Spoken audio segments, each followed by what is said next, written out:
Bernardino Machado nasce no Rio de Janeiro em março de 1851, filho de um minhoto imigrante e de uma carioca com origens portuguesas. É lá que aprende as primeiras letras, que se completam em Joane, perto de Vila Nova de Famalicão, quando a família regressa a Portugal. Aos 20 anos vai para Coimbra, onde se licencia em Matemática, Filosofia Natural e Física, tomando contacto com os dinamizadores das conferências do Casino, como essa de Queiroz ou Antero de Quental. Esta aproximação aos discípulos da geração de 70 põe-no em contacto com o positivismo, corrente filosófica que se afirma no final do século XIX. Docente na universidade, torna-se regente da cadeira de Antropologia em 1886. Contudo, não são só os estudos que interessam a Bernardino. 4 anos antes, tinha casado com Elzira Dantas, com quem constituirá uma família desafogada de 19 filhos, assente na partilha das responsabilidades e no princípio da igualdade de direitos e deveres entre todos. O casal antecipa 30 anos aquilo que será uma das bandeiras do republicanismo, a igualdade de direitos. Elzira Dantas funda a Liga Republicana das Mulheres Portuguesas e, mais tarde, a Cruzada das Mulheres Portuguesas, não se resignando a ficar em casa a tomar conta da numerosa família como era hábito. O casal comparece frequentemente a reuniões de ordem social, sem deixar ao acaso a educação dos filhos, assunto muito importante para Bernardino Machado, que o leva a escrever, na alvorada da pedagogia da Escola Nova, a obra Notas de um Pai.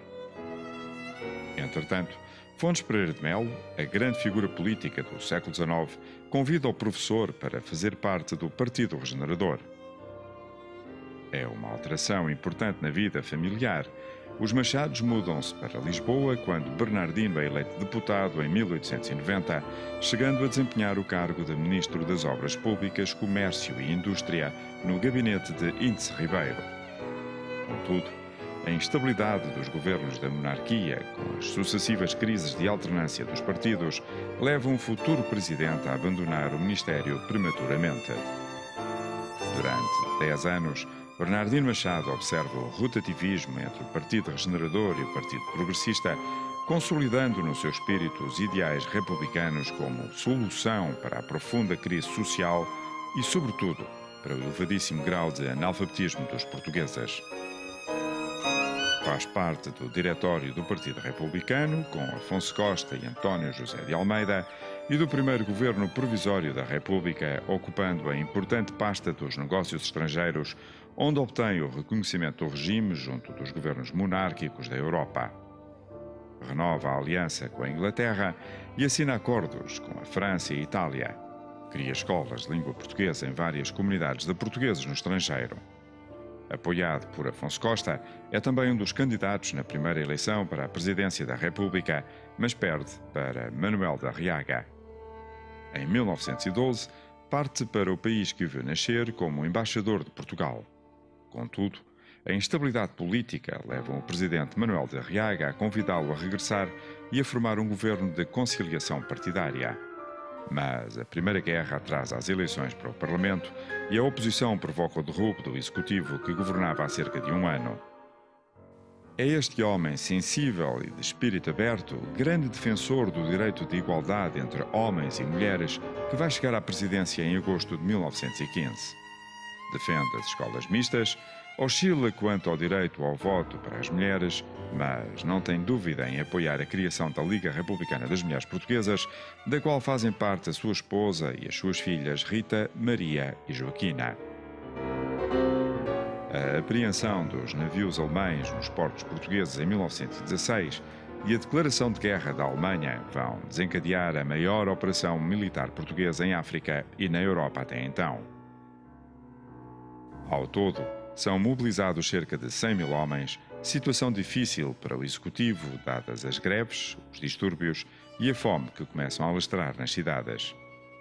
Bernardino Machado realiza em 1917 a primeira visita de Estado de um presidente português.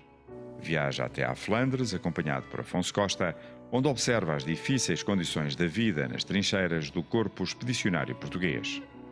Encontra-se com o presidente Poincaré e com os reis da Bélgica e da Inglaterra países aliados no conflito, e abraça em Lille o seu filho Bernardino Luís, também ele combatente na Flandres.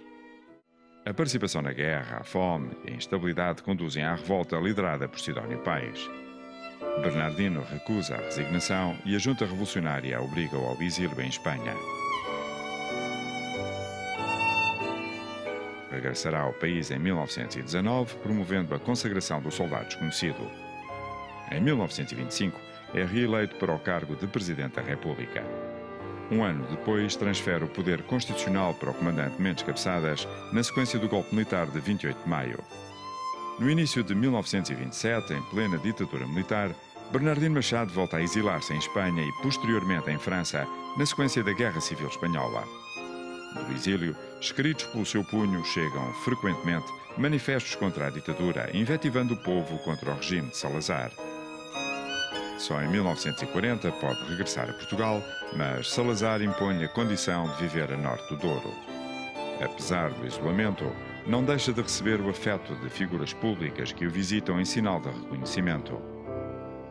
Falece 4 anos depois, aos 93 anos, sem nunca deixar de manifestar uma grande preocupação com a educação para a cidadania.